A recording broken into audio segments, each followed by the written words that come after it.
Hey everyone, she is still sleeping, so I'm still making videos.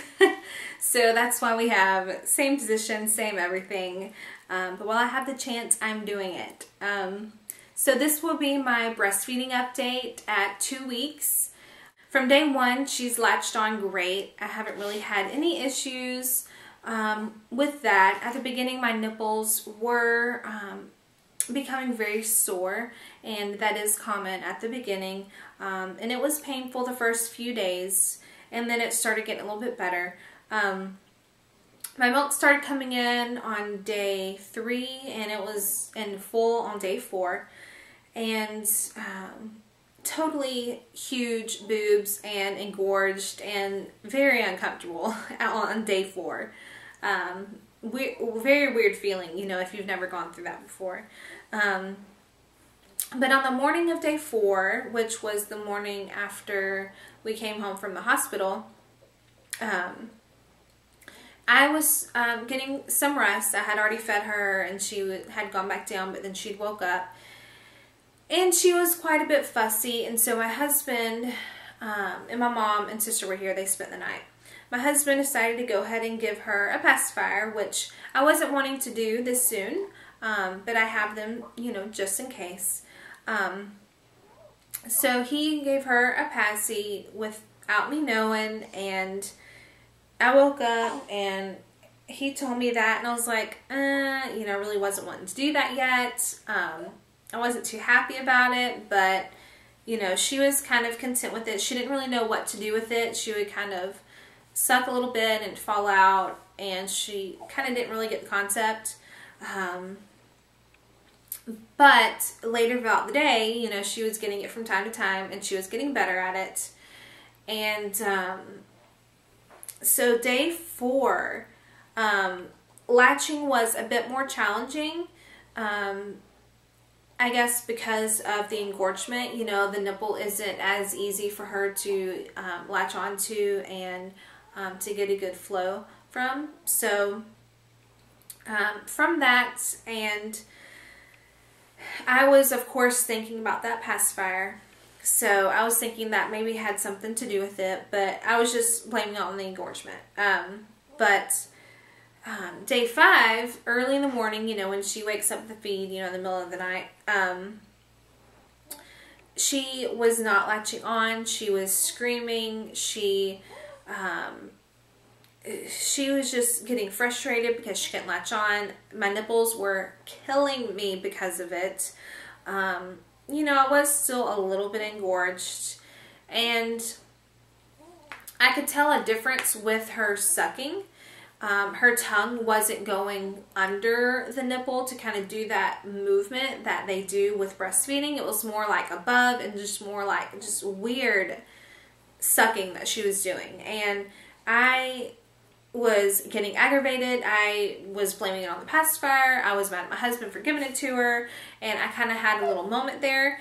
But she just wasn't eating. She was getting frustrated because she couldn't get any food.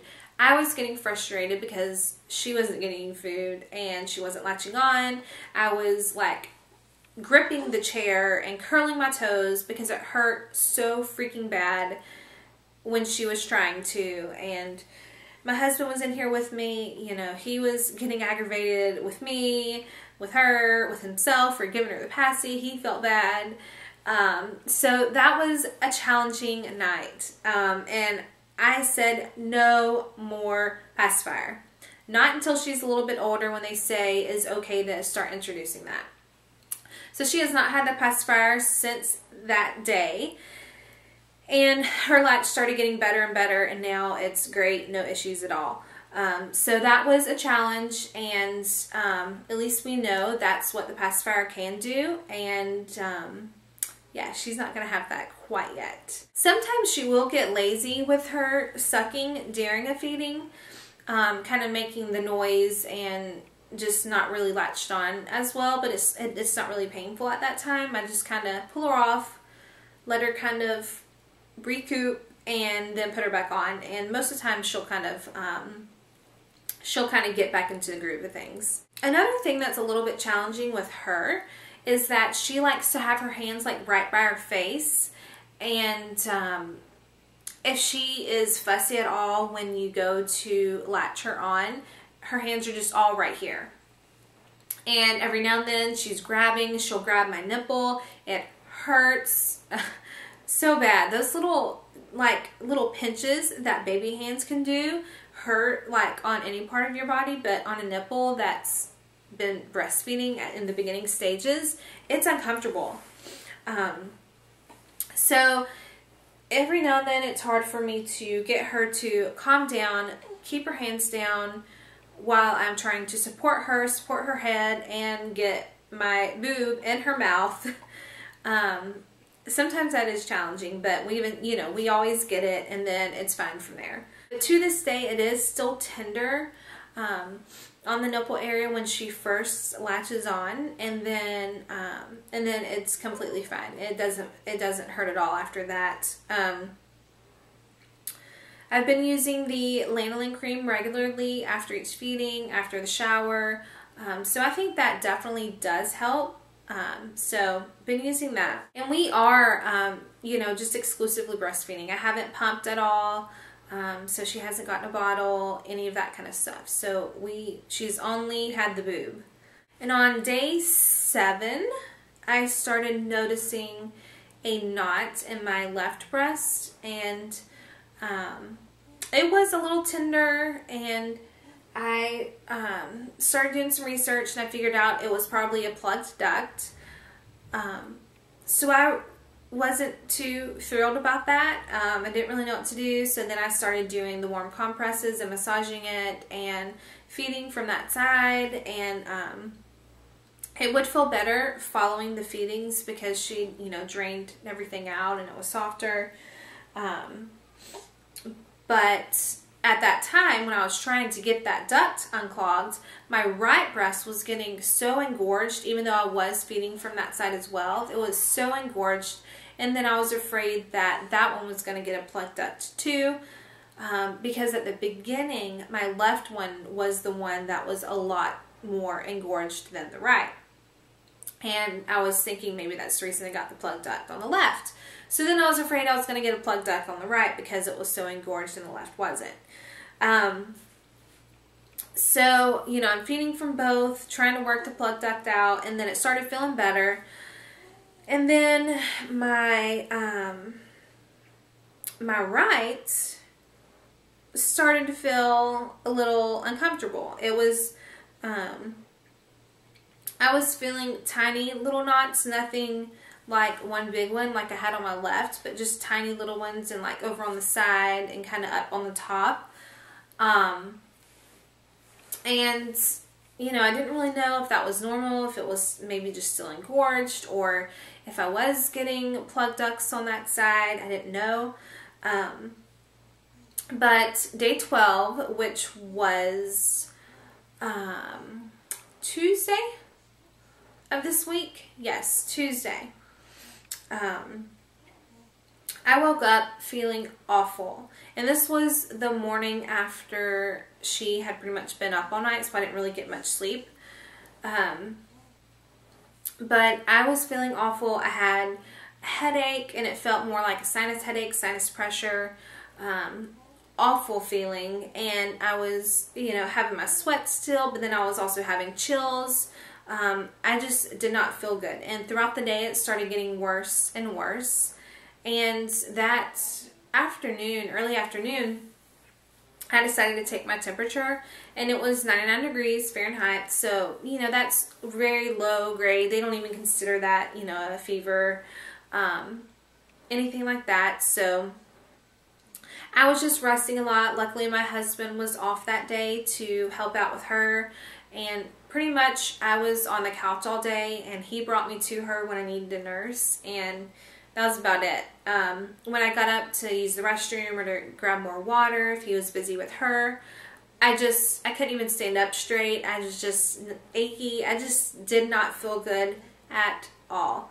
And throughout the day, my sweating and chills just kept on getting worse and worse, and my fever was getting higher and higher. And around 8 o'clock, my fever was at 102.6, and so that's pretty high. I mean, it jumped pretty high in a short amount of time.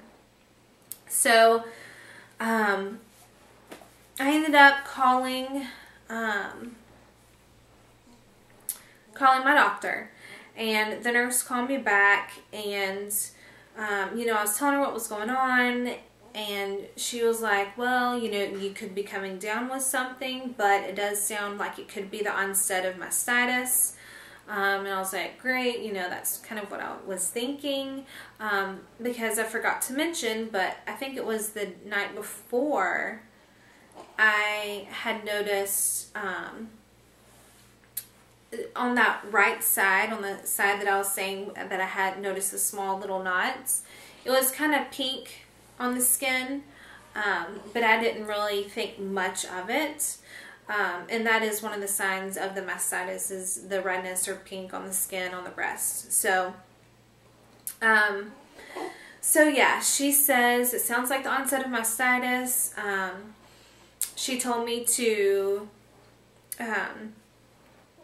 continue taking my ibuprofen, the 800 milligram that I got a prescription for post-delivery. To continue taking that for the fever and hopefully get that down and stay hydrated, continue monitoring my fever, and if it doesn't go down, to call her back. She told me to use warm compresses on my breast and to still nurse her and reposition her when I'm nursing her to get different angles to help unclog the ducts and everything. And she also called me in an antibiotic, which would help with the infection that was starting, you know, if, you know, it was the mastitis and everything. And she says that she'd rather go ahead and do that than nothing at all, because mastitis can get very bad and very painful. And it was uncomfortable, but it wasn't to the point where I was like in so much pain.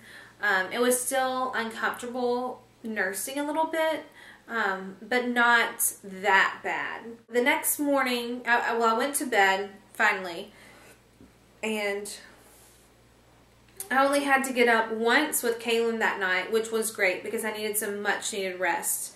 I got up with her once, fed her, got her back down, and woke up the next morning with no headache, no fever. I was feeling so much better. My breasts were still tender, but not as bad as they were the day before, especially the morning before.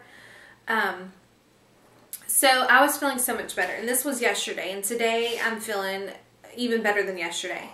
So I guess the ibuprofen and the antibiotic, it's started to kick in, and it's definitely helped.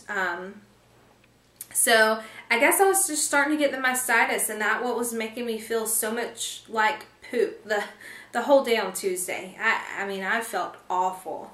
But I'm feeling better now, so that's a good thing. She's still nursing. She hasn't shown any, you know, effects from that, because they say when you get that, the taste of your milk can taste more salty or something like that. And she hasn't really acted any different from it, so that's good. She's still nursing great from both sides, and I've been doing more positioning and all that kind of stuff. So, I mean, with breastfeeding, I mean, it is difficult. I mean, even if you have a good latch, I mean, there's still other issues, you know, with the nipples, which I haven't really had too much issue with dry, cracked, bleeding nipples at all.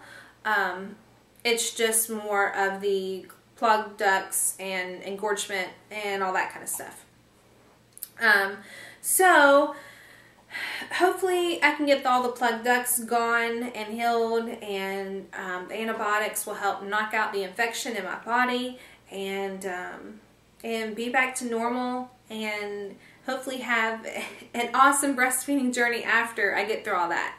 I really don't feel like it's that bad, but it's definitely not problem-free for me.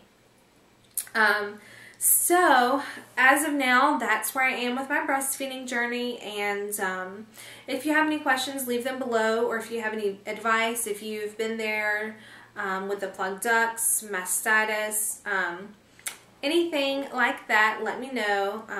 You know, I just like to hear what other people have gone through, anything that worked for them, and all that kind of stuff. So, So yeah, I will leave it at that, and I will talk to you guys soon. Bye.